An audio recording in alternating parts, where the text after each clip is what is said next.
I am Shikha and you are watching your YouTube channel Full Solution.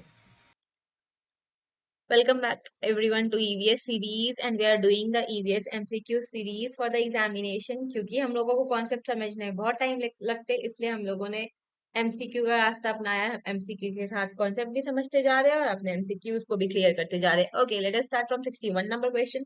This is sixth lecture of MCQ series. You can go to lecture 1 2 3 4 5 to understand it well. First question of today. Asian elephant is now endangered because it is being killed for. Asian elephant क्यों endangered है? क्योंकि ये मारे जा रहे हैं। किस लिए? Ivory. Simple answer. इनके दांतों के लिए। 62. Trophic levels are formed in. Trophic level. Great detail में इसको डील करा गया है लेक्चर 1 में। आप लोग प्लीज उसको रेफर कर लीजिएगा। ये कौन बनाते हैं? तो आपको पता होगा कि फूड चेन लिंक्ड ऑर्गेनिजम्स जिनका फूड चेन है वो बनाते हैं ट्रॉपिक लेवल। ट्रॉपिक लेवल इस टाइप का पिरामिड है। ट्रॉपिक लेवल फर्स्ट में प्राइमरी प्रोड्यूसर हो गए, सेकंड में herbivorous, then carnivorous, omnivorous and then जाकर के होते हैं यहाँ पे scavengers. Okay, now coming on to question number 63। Process of photosynthesis is found in. Photosynthesis किस में होता है? सिंपल सा बात है, यहाँ पे सबसे पहला लिखा हुआ है डीकम्पोजर्स। डीकम्पोजर्स तो जो डेड एंड डिके को खाते हैं वो हो गए डीकम्पोजर्स। प्रोड्यूसर्स मतलब प्लांट जो अल्टीमेटली खाना प्रोड्यूस करते हैं फूड चेन में फर्स्ट नंबर पे होते हैं। कंज्यूमर्स जो कंज्यूम करते हैं। नेक्स्ट टॉप कंज्यूमर कार्निवोरस बोल सकते हैं इनको। सो फोटोसिंथेसिस किस में होता है? ग्रीन प्लांट्स में।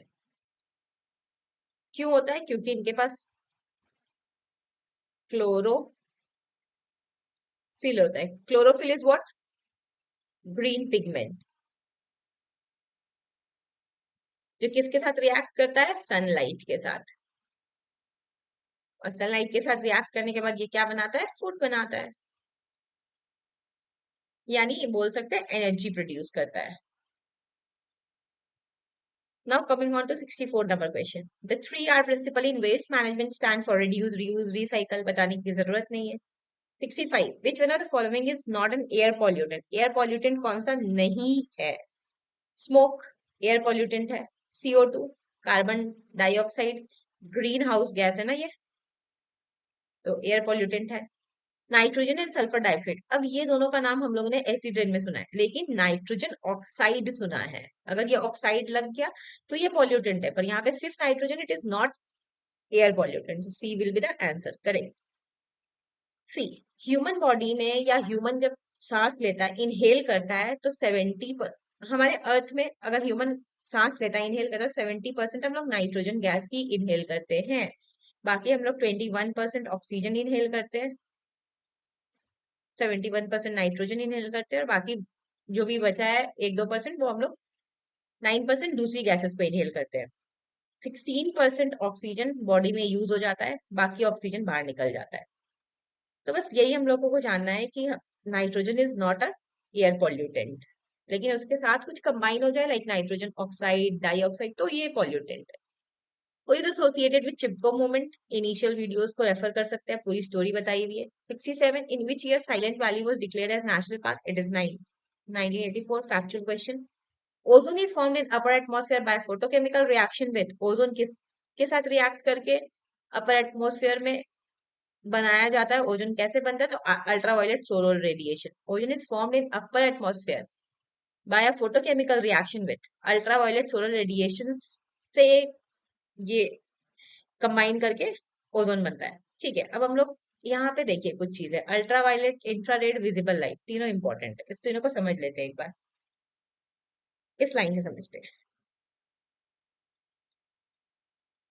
एक होता है रेडियो वेव। अच्छा, पहले विजिबल लाइट से समझते हैं। बीच में हम लोग रखते हैं विजिबल लाइट।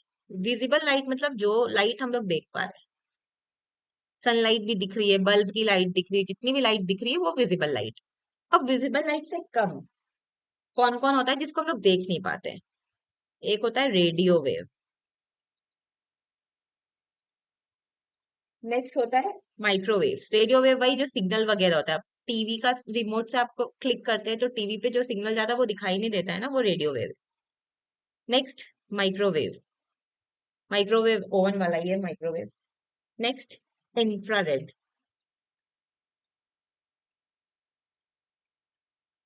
रेड लाइट बहुत ज्यादा हो जाती है तो हम लोग को दिखाई नहीं देती, दैट इज इंफ्रारेड। फिर विजिबल लाइट आता है, इसके बाद आता है अल्ट्रावायलेट, यूवी। फिर एक्सरे,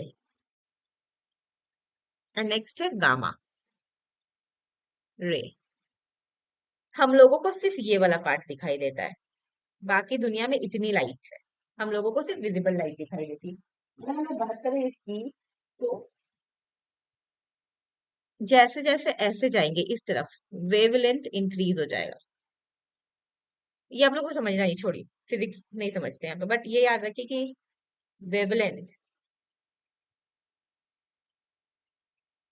इधर ज्यादा होता है, मतलब रेडियो वेव का वेवलेंथ ज्यादा होगा, माइक्रोवेव का ज्यादा होगा। अगर हम लोग यूवी से कंपेयर करें इंफ्रारेड का, तो इंफ्रारेड का वेवलेंथ ज्यादा होगा। क्लियर। और अगर हम लोग बात करें फ्रीक्वेंसी का या एनर्जी का बात करें, तो एनर्जी लो होता चला जाएगा इधर जाएंगे तो। इंफ्रारेड का एनर्जी लो होगा, यूवी का एनर्जी हाई होगा, तो इधर एनर्जी हाई है।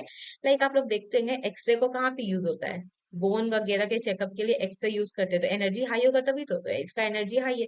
और माइक्रोवेव घर पे यूज करते हैं, रेडियो वेव आप रिमोट से यूज करें, तो ये घर पे यूज करें तो एनर्जी लो होगा इसका। सिंपल, ऐसे याद करें।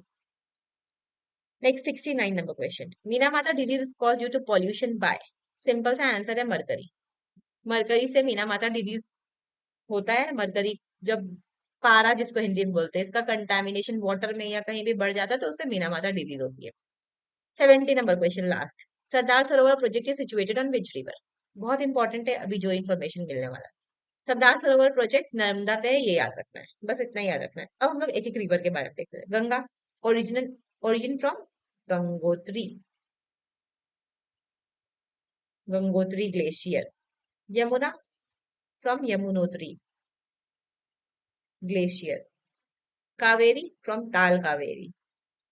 कहाँ से ओरिजिन हुआ ये बात हो रहा है यहाँ पे।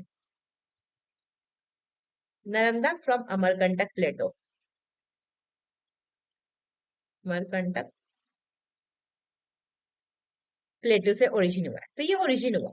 अब आप मेरे को आप लोग बताइए कि ये सारे प्लेसेस कहाँ पे है, ओरिजिनेशन स्टेट कहाँ है इन रिवर्स का।